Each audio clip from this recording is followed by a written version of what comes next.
C'est la souffrance de la population que nous sommes en train de dénoncer en ce moment. Parce que tout le monde sait, la ville était tombée dans les inondations, le boulevard Lumumba était quasiment impraticable à des tronçons considérables, la ville semblait être coupée en deux, pas seulement par la rivière Lukuga, mais aussi par les inondations qui ont détruit farouchement les boulevards Lumumba. L'espoir est venu avec le gouvernement lorsqu'on a vu des lancements et des lancements des travaux.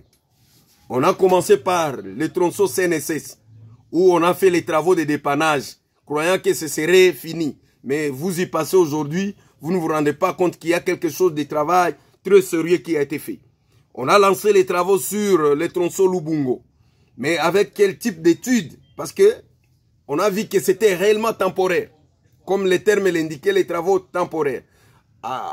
Une courte durée, les eaux sont revenues sur les tronçons marché des réfugiés et Fina. Et aujourd'hui, on y trouve une grande rivière que l'on ne connaît pas nommer, que l'on ne connaît pas donner les noms actuellement, parce que ça fait mal. Et Kalumbi devient le chemin obligatoirement pratiqué par tous les gens qui quittent la ville vers l'autre côté de la Lukuga et qui quittent la commune Lukuga vers le centre-ville. Mais c'est Kalumbi-là, qui a connu aussi un lancement des travaux avec pompe. On a vu des drapeaux, on a vu les discours qui ont bien embelli. Mais aujourd'hui, les gens vous font 1h20 entre Kalumbi et Hôpital Général, entre marché des réfugiés et Hôpital Général. Mais pourquoi le gouvernement ne peut pas s'en soucier réellement?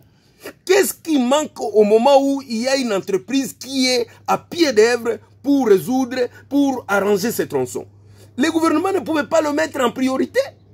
Est-ce que réellement le gouvernement a les moyens ou ce sont des discours politiciens seulement qui emballent la population? Parce que la souffrance que la population connaît avec ces embouteillages, avec le lancement des travaux que nous avons connus dans la ville de Kalemi, ça ne pouvait pas présager aujourd'hui qu'il y ait des gens qui souffrent.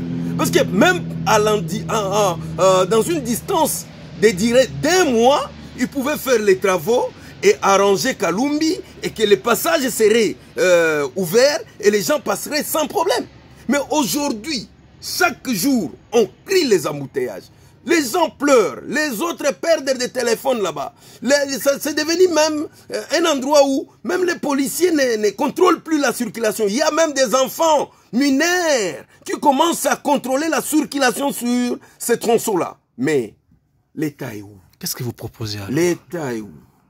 Est-ce que c'est à moi de proposer ou c'est au programme? Qu'est-ce que vous proposez? Que vous et la population, qu'est-ce que vous faites? Vous ne payez pas les taxes? Est-ce que c'est à moi de proposer? Est-ce que c'est à moi de proposer? Vous ne payez pas les taxes? Est-ce qu'on ne paie pas les taxes? Seulement, quand ils vont en mission de service, il n'y a pas de moyens qui les accompagnent? C'est seulement par là qu'il faut comprendre qu'on ne paie pas les taxes. Mais je crois qu'on ne peut pas les dire comme ça sur la population. Ce serait cracher sur une population en souffrance réelle.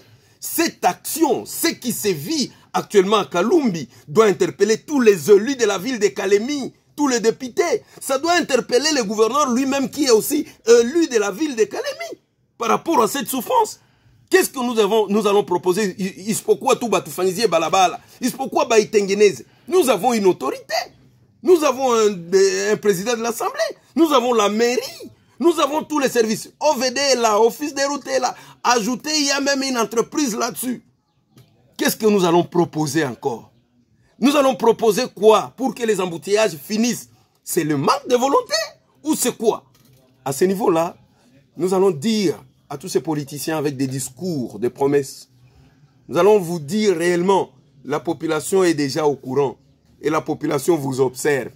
L'air est au bilan. Votre bilan se trace depuis que vous êtes là. Et sachez que tout n'est pas positif. Tout comme tout ne serait pas négatif. Mais je vous dis clairement, en termes des infrastructures, pour la ville de Kalemi et ses environs, tout n'est pas positif. Je dois rappeler, à un certain moment, les commerçants de la FEC avaient fait des manifestations ici pour le tronçon routier Nyunzu. Juste à 28 km, 25 km et jusqu'à 18 km, où c'était impraticable. Et nous avons vu ceux qui nous dirigent aujourd'hui prendre les devants pour calmer les commerçants et leur faire voir que tout va changer. Tout va changer. Mais le tout va changer là et où?